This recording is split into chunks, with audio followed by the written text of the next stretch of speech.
Let me tell you a secret that the garden center in your town desperately hopes you never figure out. If you walk past the gleaming rows of shiny plastic bottles and the towering pallets of synthetic fertilizers, you will find a quiet, unassuming section of plants. Plants that are cheap, unimaginably resilient, and specifically engineered by Mother Nature to make weeds physically impossible to grow. And the reason nobody in a green vest has ever walked you over to that section and whispered, "This is what you actually need," is simply this: your weeds are their business model. Every heavy bag of pre-emergent herbicide you drag to your car, every bottle of toxic weed killer you spray on your soil, every agonizing hour you spend on your hands and knees baking in the July sun, pulling dandelions out of your flower beds, that is money ringing in their register. The moment you stop fighting the earth and stop pulling weeds, you stop buying their products. I have been doing this for over 25 years. I have planted thousands of square feet of ground cover on my own homestead, and on the properties of everyday homeowners who were quite literally at their breaking point. And I can tell you with absolute, unshakable confidence that the single most devastating mistake American gardeners make, year after year, is spending their precious weekends fighting weeds instead of outcompeting them. You are treating the soil like a sterile canvas, trying to maintain a scorched earth policy with chemicals, and you are working directly against the immense, unstoppable momentum of nature. Today we change the paradigm. Today, I am going to show you how to work with the earth, not against it. I need you to stay with me for this entire journey, because number 7 on this list is the specific biological weapon that is going to completely resurrect that shady, dusty dead zone under your old oak tree. And number 4 is going to stop you from ever dragging a heavy mower up a dangerous slope again.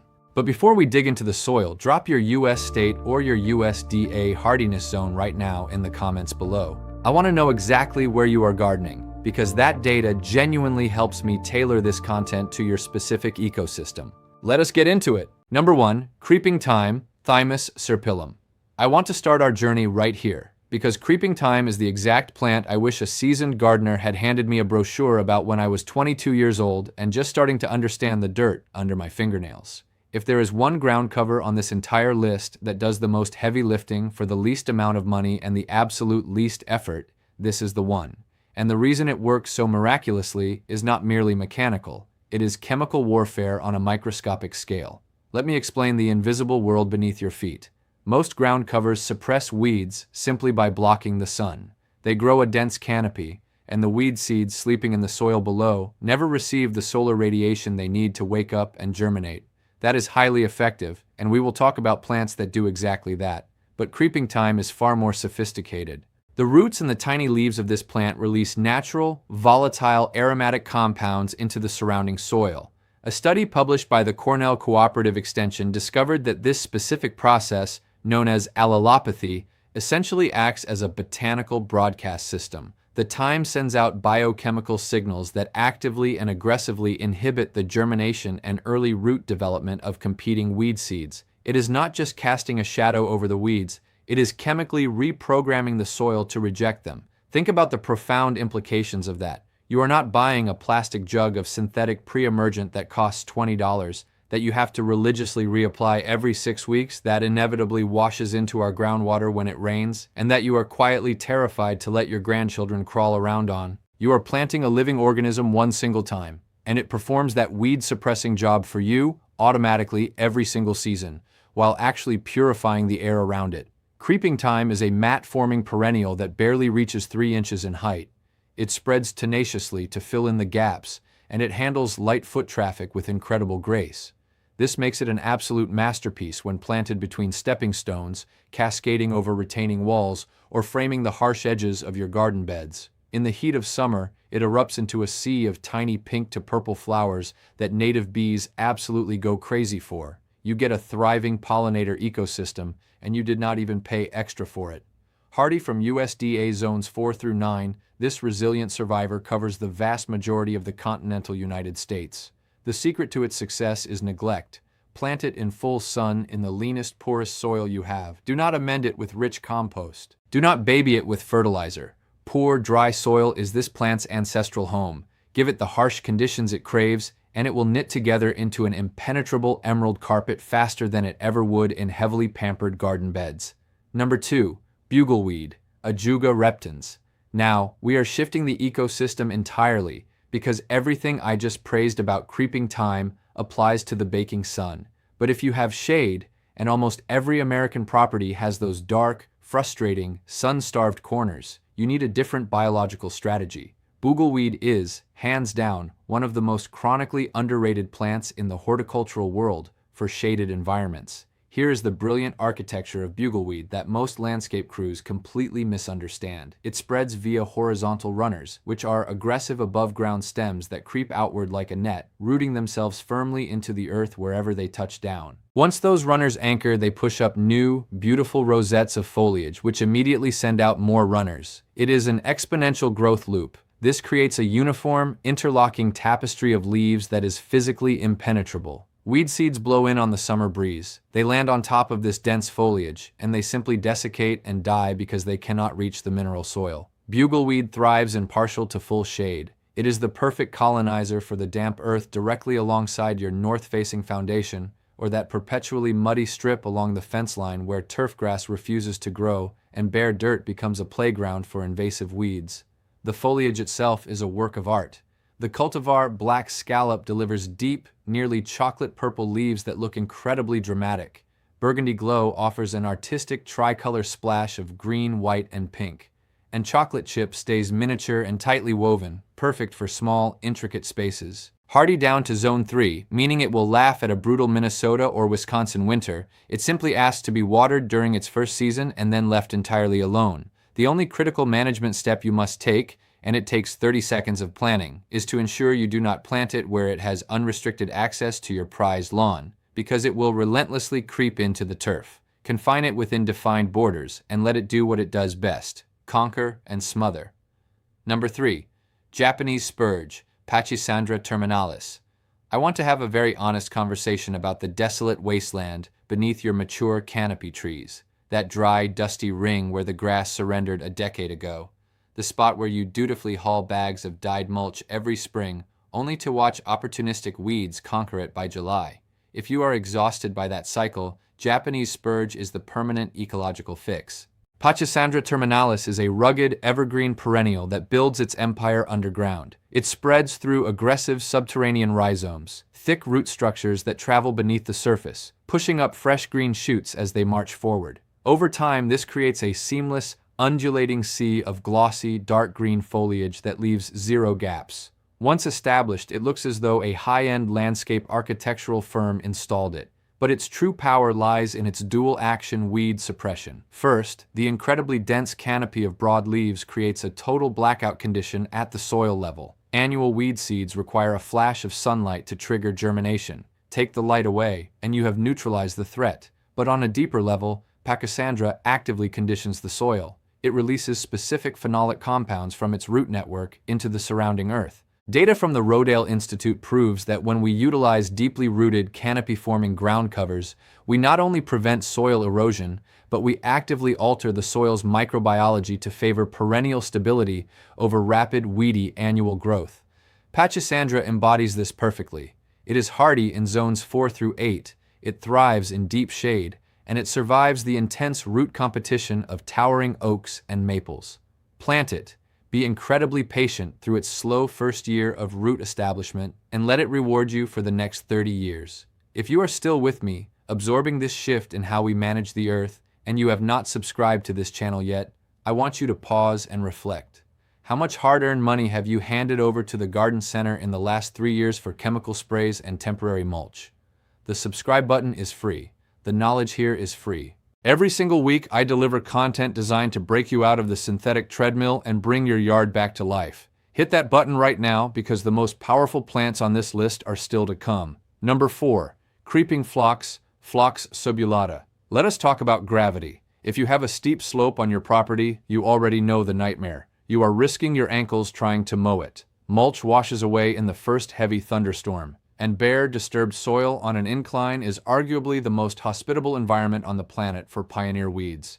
You do not need expensive terracing, and you certainly do not need to spray toxic defoliants that will wash directly into your local watershed. You need Creeping Phlox, Phlox subulata is a sun-worshipping, mat-forming perennial that is functionally evergreen, and that is the secret weapon, year-round persistence. When the brutal winter rolls in, the creeping phlox does not vanish into the mud. Its dense, needle-like foliage remains intact, acting as a living net that holds the topsoil in place and denies space to winter weeds. When spring arrives, it rewards your intelligence with a truly breathtaking cascade of pink, white, lavender, or magenta flowers. It is so densely packed with blooms that the foliage completely disappears for nearly a month.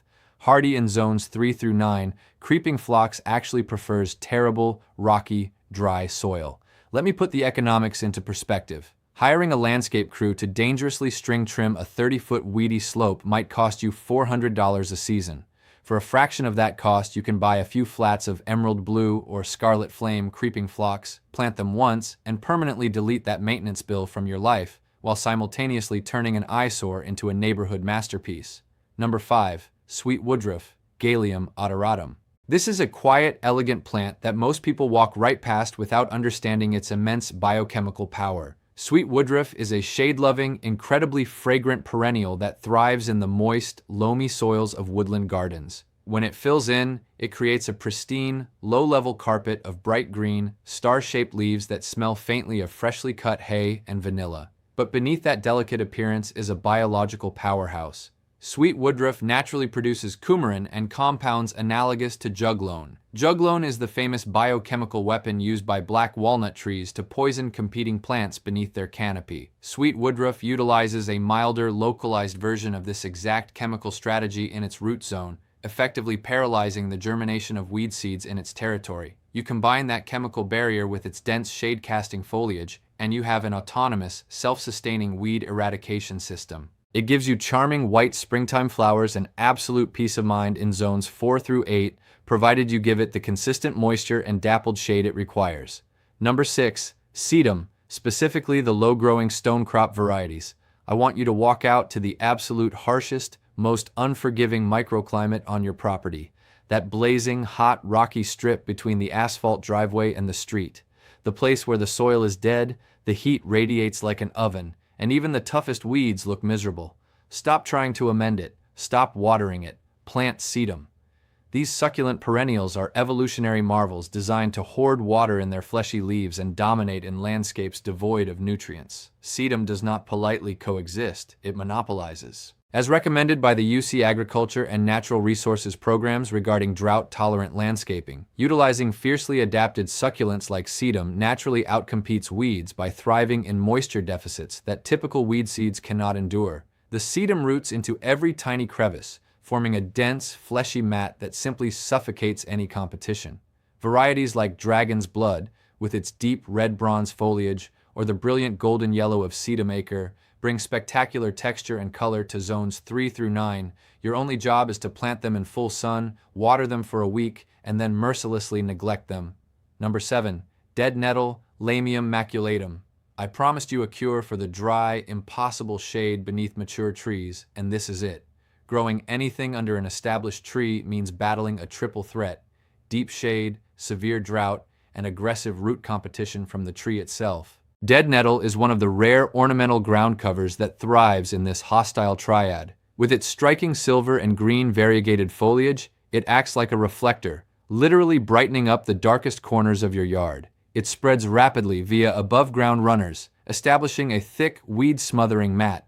In the spring, varieties like White Nancy or Beacon Silver push up beautiful spikes of white or pink flowers. Plant them a foot apart in zones 3 through 8, give them a sip of water during their first summer, and then walk away. They will colonize that dry dust and turn it into a silver oasis. Number 8. Bigroot geranium, Geranium macrorhizum. Do not confuse this with the disposable annuals sitting in plastic pots on your porch. Bigroot geranium is a perennial tank. It conquers weeds using 2 devastatingly effective methods.